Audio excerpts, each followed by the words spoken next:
یہی وجہ تھی کہ میں نے گاڑی سنبھالی اور گجرانوالہ کے لیے نکل کھڑا ہوا، مگر اس کے بعد راستے میں جو اس کم عمر لڑکی کو دیکھا تو پھر یہ سارا واقعہ میرے ساتھ پیش آیا۔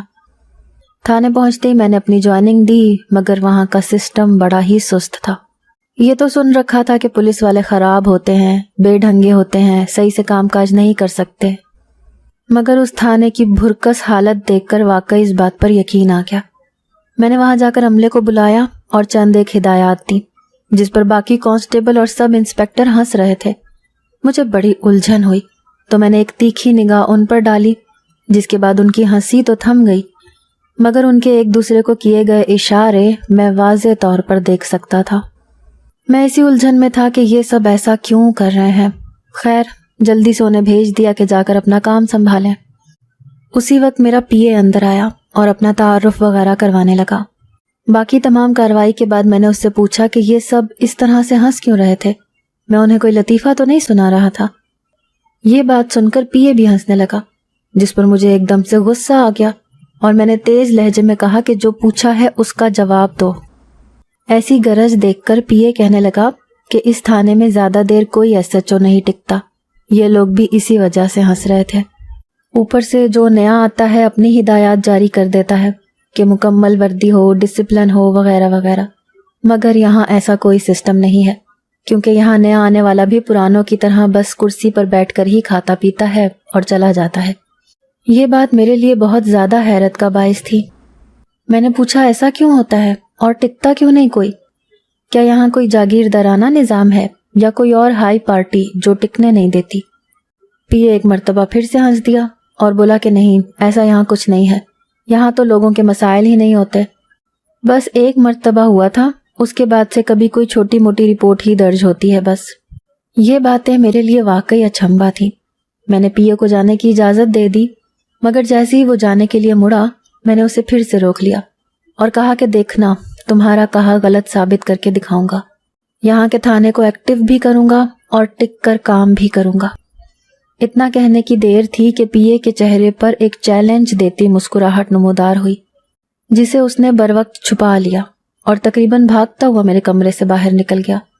یہ سب بہت عجیب تھا۔ ایک یہ اتنا سنسان سا علاقہ تھا، اوپر سے یہاں کے لوگ بھی مجھے بڑے عجیب اور الجھے ہوئے محسوس ہو رہے تھے۔ خیر، میں اپنی کرسی پر بیٹھ کر سوچنے لگا کہ کس طرح سے کام کیا جائے تو میں اس تھانے کو بہتر بنا سکتا ہوں۔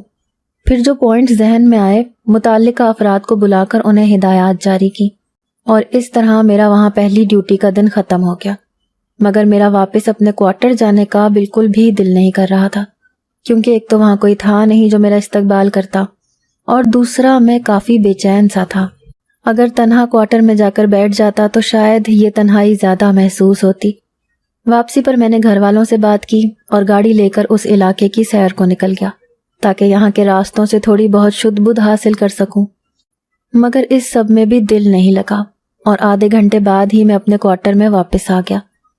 نہا کر کھانا کھایا جو باورچی دوپہر کو ہی بنا کر جا چکا تھا، اور لمبی تان کر سو گیا۔ میرا خیال تھا مزید بے چینی رہے گی، ویسے بھی گھر سے دور پہلی مرتبہ نکلا تھا، مگر نیند جلد ہی آ گئی۔ البتہ حیرت کی بات یہ تھی کہ رات کو 2 بجے میری آنکھ خود بخود ہی کھل گئی اور میں خود کو بڑا تازہ دم محسوس کر رہا تھا۔ اب کرنے کو کچھ بھی نہیں تھا۔ اچانک سے ہی میرے دماغ میں کل رات والی لڑکی کا خیال آیا۔ جیسے وہ مجھے سڑک پر کھڑی ہوئی دکھائی دی تھی اور میں نے اس کے کام کو نامکمل کر دیا تھا، تو ضرور وہ آج بھی وہیں کھڑی ہوگی۔ یہ سوچ میرے دماغ میں آتے ہی ایک دم سے میرے پورے جسم میں بجلی سی دوڑ گئی اور میں نے فٹافٹ گاڑی سٹارٹ کی۔ اس جگہ کا تو مجھے علم تھا، مگر آج میں ذرا تیاری کے ساتھ جانا چاہتا تھا، سو ایک لائٹ بھی ساتھ رکھ لی۔ میں جیسے ہی اس سڑک پر پہنچا تو مجھے دور سے ہی وہ لڑکی کھڑی دکھائی دے گئی۔ آج بھی وہ مکمل طور پر بنی سنوری تھی۔ مجھے شدید غصہ آیا اور میں نے گاڑی اس کے بالکل قریب لے جا کر روک دی۔ کل تو میں خود پریشان سا تھا، مگر اب کی مرتبہ میں نے تقریباً دھاڑتے ہوئے کہا، اندر بیٹھو گاڑی میں تمہیں تمہاری اصل جگہ پر پہنچاؤں۔ صحیح ڈرامہ بنایا ہوا تم نے، آدھی رات کو یہاں آ کر کھڑی ہو جاتی ہو۔ میرے غصے سے کہنے کا اس پر خاصا اثر ہوا۔ دیکھنے سے لگتا تھا وہ بھی گویا مجھے پہچان گئی ہے۔ پہلے تو وہ کچھ دیر سر جھکائے کھڑی رہی، جس سے مجھے مزید طیش آ رہا تھا۔ پھر اچانک سے لمبے لمبے قدم اٹھاتے ہوئے میری گاڑی کی پچھلی سیٹ پر آ کر بیٹھ گئی۔ میں نے شکر کا سانس لیا کہ یہ بیٹھی تو، ورنہ کل کی طرح غائب ہو جاتی تو بھلا میں کیا کر سکتا تھا۔ میں نے گاڑی اسٹارٹ کر دی اور اس سے پوچھا کہ تمہارا گھر کہاں پہ ہے، مگر اس نے میری کسی بات کا بھی جواب نہیں دیا۔ میں نے مڑ کر اسے دیکھا تو اس نے ہاتھ کے اشارے سے بتایا کہ اس سمت میں ہے۔ مجھے یقین ہو گیا کہ وہ لڑکی گونگی ہے، تبھی تو کل سے ایک لفظ نہیں ادا کیا۔ جس طرف لڑکی نے اشارہ کیا تھا میں اس جانب گاڑی چلانے لگا، مگر کچھ ہی دیر بعد مجھے احساس ہوا کہ وہ لڑکی رو رہی ہے۔ یہ سوچ کر جیسے ہی مڑ کر دیکھا تو وہ لڑکی واقعی سسکیاں بھرتے ہوئے رو رہی تھی۔ اب تو مجھے پکا یقین ہو گیا کہ سچ میں اس لڑکی کے ساتھ کوئی بہت بڑا مسئلہ یا حادثہ پیش آیا ہے۔ میں نے گاڑی روک دی اور اس سے اشاروں میں پوچھنے لگا کہ تمہیں کیا ہوا ہے۔ شاید اسے میرے اشارے سمجھ آ گئے تھے، تبھی اس نے اپنے بازو سے کپڑے پیچھے ہٹایا اور میرے رونگٹے کھڑے ہو گئے، کیونکہ اس کے بازو پر کافی بڑا جلنے کا نشان تھا، جیسے کسی نے لوہے کی سل سے اسے داغا ہو۔ زخم ابھی نیا ہی تھا۔ میں نے جیسے اس کا زخم دیکھنے کے لیے بازو تھامنا چاہا، وہ بدک کر پیچھے ہو گئی اور میں ایک مرتبہ پھر سے شرمندہ ہو گیا۔ میں نے اسے کہا کہ تم فکر نہ کرو، اب میں تمہیں چھونے کی کوشش نہیں کروں گا، مگر یہ زخم کافی بڑا تھا۔ میرے پاس تو کوئی دوائی یا میڈیکل باکس بھی گاڑی میں نہیں پڑا تھا۔ میں نے سوچا کہ اسے ہسپتال لے جاتا ہوں، پھر جس نے بھی اس بیچاری کے ساتھ یہ سب کیا ہوگا اسے کڑی سے کڑی سزا دوں گا، بھلے سے میری نوکری بھی خطرے میں پڑ جائے۔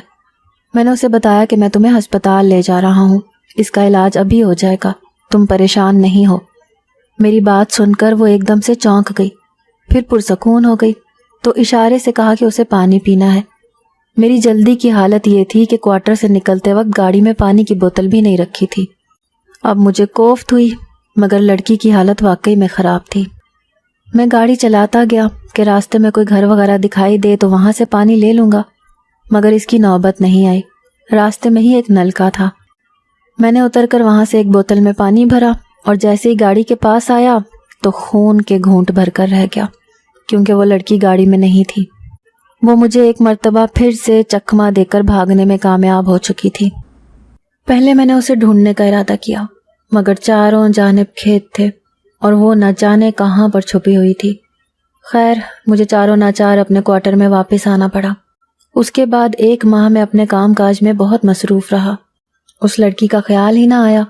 ویسے بھی تھانے کا چارج میرے پاس تھا، اوپر سے عملے کو بھی چاقو چوبند کرنا تھا، تو وقت نکالنے سے بھی نہیں نکل رہا تھا۔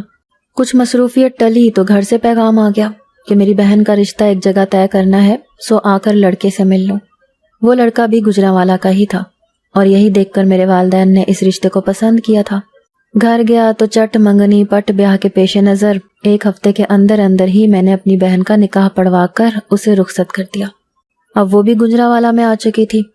پیچھے والدین گھر میں اکیلے تھے، سو انہیں بھی بڑی مشکل سے اس بات پر رضامند کیا کہ وہ میرے کوارٹر میں ہی رہیں، جبکہ وہ اپنا گھر کسی طور بھی چھوڑنے پر راضی نہیں تھے، لیکن میرے بہت زیادہ اصرار پر میرے ساتھ ہی رہنے لگے۔ زندگی جو ایک دم سے پھیکی ہو گئی تھی دوبارہ سے خوبصورت ہو گئی، کیونکہ اب واپسی پر باورچی کے پھیکے کھانوں کے بجائے اماں کے ہاتھ کے بنے لذیذ کھانے ملتے تھے۔ انہی دنوں مجھے ایک کام سے رات کو پھر سے اسی سڑک پر جانا پڑ گیا، مگر اس روز وہاں وہ لڑکی نہیں تھی۔ البتہ جس جگہ وہ لڑکی کھڑی ہوتی تھی وہاں پر اس کا وہی بورڈ رکھا ہوا تھا جس پر لکھا تھا 1 رات کے 500 روپے۔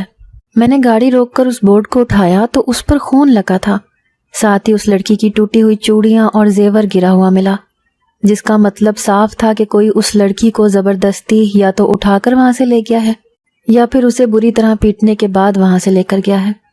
میں اس بورڈ کو وہیں پر پڑا رہنے دیا اور اس کی ٹوٹی پائل اٹھا کر گاڑی میں رکھ لی۔ مجھے شدید غصہ آ رہا تھا کہ میں اس لڑکی کو بچانے کی کوشش کرتا ہوں اور وہ مجھ سے بچ کر بھاگنے کی کوشش کرتی ہے۔ اب ان لوگوں کا کیا جو اسے زبردستی اٹھا کر اپنے ساتھ لے گئے ہیں۔ جو کام مجھے کرنا تھا وہ میں نے کیا، مگر پورا وقت وہی لڑکی میرے سر پر سوار رہی۔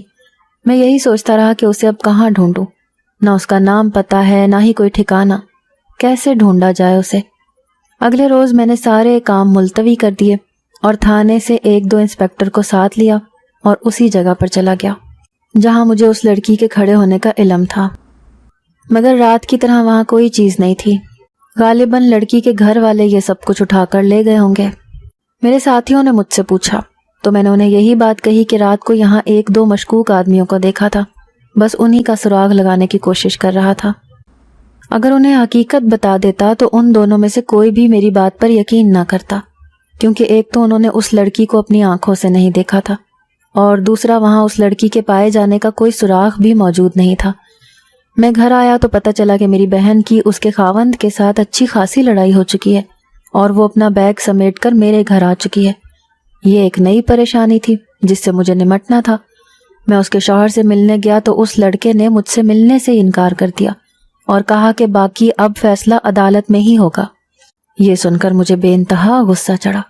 ایک تو بلا جواز میری بہن کو گھر سے نکال دیا، اوپر سے دھمکیاں دے رہا ہے۔ اس دن پہلی مرتبہ میں نے اپنے اصول توڑے اور گھر میں کسی کو بتائے بغیر میں نے 1-2 مقدمے کی فائل تیار کی اور سیدھا بہن کے شوہر کے گھر جا کر اسے حراست میں لے لیا۔ اسے بالکل امید نہیں تھی کہ میں ایسا بھی کر سکتا ہوں، مگر یہ سب دیکھ کر وہ ٹھوس لہجے میں کہنے لگا کہ اب تو تمہاری بہن کو طلاق دے کر ہی رہوں گا، دنیا کی کوئی طاقت مجھے نہیں روک سکتی۔ یہ بات سن کر میرا غصہ بھی بڑھ چکا تھا۔ میں نے بھی اسے ادھر تھانے میں ہی بند کر دیا، مگر اسے بند کرنے کی دیر تھی گویا میرے گھر میں ایک طوفان اٹھ چکا تھا۔ میری بہن حاملہ ہے۔ مجھے جب یہ خبر ملی تو اگلے روز ہی وہ بہن ہسپتال میں اپنا چیک اپ کروانے گئی، مگر واپسی پر پتہ چلا کہ کسی نے ہسپتال میں میری بہن کو دھکا دیا اور وہ دھکا اس کے آنے والے بچے کے لیے جان لیوا ثابت ہوا۔ جہاں یہ خبر شاکنگ تھی، وہیں دوسری جانب مجھے تھانے سے اطلاع ملی کہ میرا بہنوئی صبح تھانے سے بھاگ گیا ہے۔ اب مجھے یقین ہو گیا تھا کہ میرے بہنوئی نے ہی اپنی اولاد کی جان لی ہے۔ غصے سے میرا پورا جسم کانپ رہا تھا۔ میں نے اپنے بہنوئی کے گھر کی تلاشی لی تو وہاں مجھے کچھ ٹوٹی چوڑیاں ملی۔ وہ چوڑیاں بالکل ویسی تھیں جو میں نے اس رات وہاں لڑکی کی چوڑیاں ٹوٹی ہوئی دیکھی تھیں۔ مجھے یقین ہو گیا کہ میرا بہنوئی کسی غلط کام میں ملوث ہے اور اس لڑکی کا پتہ بھی اسی سے چل سکتا ہے۔ تبھی تو میری بہن نے شادی کے چند ماہ بعد ہی اپنا گھر چھوڑ دیا۔ باقی پورا گھر چھاننے کے باوجود مجھے اور کوئی سراغ نہیں ملا، اوپر سے بہنوئی بھی نہیں مل کے دے رہا تھا۔ میں واپس آ گیا اور بہن سے پوچھنے کا سوچا کہ کھل کر بات کرنی چاہیے، مگر وہ بے ہوش تھی۔ میں نے صبر کے گھونٹ بھرے اور اپنی بہن کے ہوش میں آنے کا انتظار کرنے لگا، لیکن وہ 2 دن تک بے ہوش ہی رہی۔ اس دوران میرے کارندوں نے میرے بہنوئی، جس کا نام آصف تھا، اسے بھی حراست میں لے لیا۔ میں اس کے پاس گیا اور پوچھا کہ وہ لڑکی کہاں پر ہے۔ میری بات پر وہ حیرانی سے بولا، تمہاری بہن ہے؟ تمہیں نہیں پتا کیا؟ میری بات پر وہ بھی پریشان لگ رہا تھا، مگر میں نے اسے کہا کہ وہی لڑکی جسے تم نے اغوا کیا ہے۔ میری بات پر وہ سچ مچ چونک گیا اور اس کے تاثرات سے لگ رہا تھا کہ وہ سچ مچ میری بات نہیں سمجھ سکا۔ میں نے آصف کو مکمل تفصیل بتائی اور کہا کہ اب بتاؤ کہاں ہے وہ لڑکی؟ اس کی ٹوٹی ہوئی چوڑیاں مجھے تمہارے گھر پر ملی تھیں۔ آصف جیسے جیسے میری بات سنتا جا رہا تھا اس کے تاثرات بدلتے جا رہے تھے۔ میری بات کے آخر میں وہ ایک جانب پرسکون تھا تو دوسری جانب اس کے جسم سے اضطراب چھلک رہا تھا۔ بالآخر میں نے کہا کہ آصف، یہ نہ ہو کہ مجھے مار کے ذریعے تم سے سچ اگلوانا پڑے، اسی وجہ سے میری بہن تمہارا گھر چھوڑ کے آئی تھی نا؟ میری بات پر آصف کہنے لگا کہ اب مجھے سب کچھ سمجھ آ گیا ہے۔ میں اس لڑکی کے اغوا کا جواب تمہیں کل دوں گا، مگر اس سے پہلے ایک مرتبہ میری گزارش ہے کہ تم اسی جگہ پر جا کر اس لڑکی کو دیکھو، کیا پتا وہ وہاں کھڑی ہو۔ اگر نہ ہوئی تو میں تمہیں جہاں سے کہو گے وہ لڑکی برآمد کر دوں گا اور اپنے جرم کا اعتراف بھی کر لوں گا۔ یہ بات مجھے بہت حیران کر رہی تھی کہ یہ کیسی بہکی بہکی باتیں کر رہا ہے۔ خیر، نہ چاہتے ہوئے بھی میں رات تک وہاں انتظار کرتا رہا، مگر اسی شام میرے والد کو دل کا دورہ پڑ گیا اور انہیں بھی ہسپتال لے کر جانا پڑا۔ سو ایک رات اور میں اس لڑکی کا پیچھا کرنے سے باز رہا، جبکہ ہسپتال کے کوریڈور میں رات کے 2 بجے میرا بہت دل چاہ رہا تھا کہ آصف کی بات کو غلط ثابت کروں، اور اگر وہ لڑکی مجھے وہاں نہیں ملتی تو کسی بھی طرح سے اس سے اعتراف جرم کروا سکوں۔ مگر ابا کی حالت بڑی نازک تھی، البتہ صبح تک ان کی حالت سنبھل گئی تھی۔ اگلے روز تھانے گیا تو اپنی ٹیبل کے دراز میں مجھے اسی لڑکی کی پائل ملی، جسے ہاتھ میں تھام کر میں اس کے متعلق سوچنے لگا۔ عین اسی وقت میرے کمرے میں میرا پی اے داخل ہوا اور اس پائل کو دیکھ کر ٹھٹک کر رکا۔ میں بھی گھبرا گیا کہ اگلا یہ نہ سوچے کہ نہ جانے کس لڑکی کی پائل اٹھائے پھر رہا ہوں۔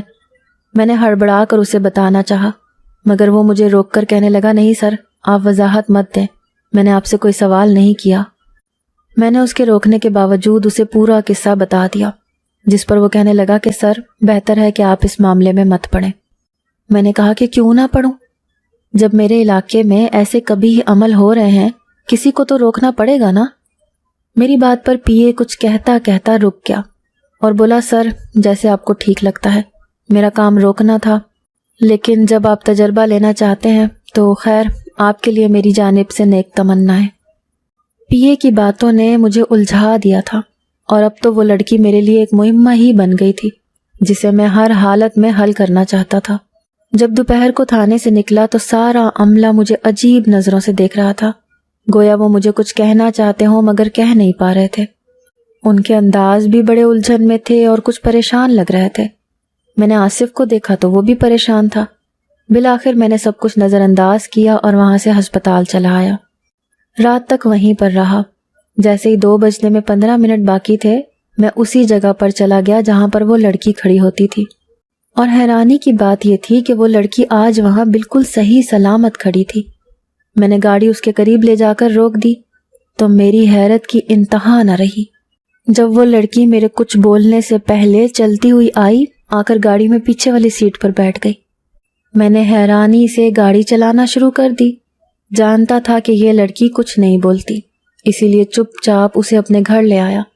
سوچا کہ میری ماں خود ہی اس سے پوچھ لے گی اور اس کا خیال رکھ لے گی۔ لیکن میں جیسے ہی گاڑی کوارٹر کے اندر لے کر گیا تو چوکیدار کو کہا کہ اس لڑکی کو اندر لے جاؤ۔ چوکیدار نے جب پیچھے کا دروازہ کھولا تو حیرانی سے کہنے لگا کہ اندر تو کوئی نہیں ہے۔ میں ٹھٹک کر واپس مڑا، گاڑی کے اندر دیکھا تو وہ لڑکی موجود تھی جسے چوکیدار جھٹلا رہا تھا۔ میں نے چوکیدار سے کہا غور سے دیکھو، یہیں بیٹھی ہے۔ ساتھ ہی لڑکی کو باہر آنے کا کہا تو وہ بڑے آرام سے اتر کر باہر نکل آئی، مگر چوکیدار کو ابھی بھی دکھائی نہیں دے رہی تھی۔ جہاں اس کی حالت پتلی تھی وہاں اب میں بھی پریشان ہو چکا تھا، اوپر سے عجیب سا ڈر بھی لگ رہا تھا۔ چوکیدار کانپتے ہوئے کہنے لگا کہ آپ کے پاس اس لڑکی کا کچھ ہے؟ پہلے تو مجھے سمجھ نہیں آئی، لیکن چوکیدار کی حالت مجھے سمجھانے کے لیے کافی تھی۔ میں نے جلدی سے جیب سے وہ پائل نکالی تو چوکیدار نے کہا کہ یہ اس لڑکی کو واپس کر دیں اور اس سے کہیں کہ واپس چلی جائے۔ میں نے یہی کیا اور وہ پائل اس لڑکی کے ہاتھ پر رکھتے ہوئے کہا کہ دیکھو تم جو بھی ہو واپس چلی جاؤ۔ اتنا بولنے کی دیر تھی کہ وہ لڑکی مڑ کر چلتی ہوئی کوارٹر سے باہر نکل گئی، جبکہ پیچھے میں اور چوکیدار کانپ کانپ کر عجیب سے ہو رہے تھے۔ چوکیدار مجھے اپنے کمرے میں لے گیا اور کہا کہ صاحب یہی وجہ ہے یہاں کوئی ایس ایچ او نہیں ٹکتا، کیونکہ یہ لڑکی بہت پہلے ہی مر چکی ہے اور اسے اس حالت میں پہنچانے والا اس کا باپ ہی تھا جس نے اسے ادھر سڑک پر کھڑا کر دیا تھا۔ غربت بہت تھی مگر یہ لڑکی ادھر ہی کھڑی تھی جب ایک اوباش لڑکوں کی گاڑی نے اس کے ساتھ اجتماعی زیادتی کی اور اسے مار ڈالا۔ 2 بجے یہ وہاں صحیح حالت میں کھڑی ہوتی ہے اور 2:30 بجے کے قریب وہاں خون وغیرہ پڑا ہوتا ہے۔ یہ آج تک کسی کے ساتھ ایسے نہیں آئی، مگر آپ اس کا زیور اٹھا لائے تھے، اسی وجہ سے تبھی مجھے لگتا ہے آپ کے خاندان پر مشکلات آئی تھیں۔ اور میرا بہنوئی؟ میں نے چوکیدار سے پوچھا تو وہ کہنے لگا کہ وہ بھی یہ سب کچھ جانتا ہے، مگر جب کسی ایسی مخلوق کا سایہ پڑ جائے تو خاندان کے خاندان تباہ ہو جاتے ہیں۔ یہاں جتنے بھی نئے ایس ایچ او آتے ہیں سب کے ساتھ یہی سب کچھ ہوتا ہے، کیونکہ اس وقت جو ایس ایچ او تھا اس نے اس لڑکی یا اس کے والد کو انصاف نہیں دلایا تھا یا کھوج نہیں لگائی تھی ان لڑکوں کی۔ بس آپ کے لیے یہی بہتر ہے کہ آپ یہاں سے چلے جائیں۔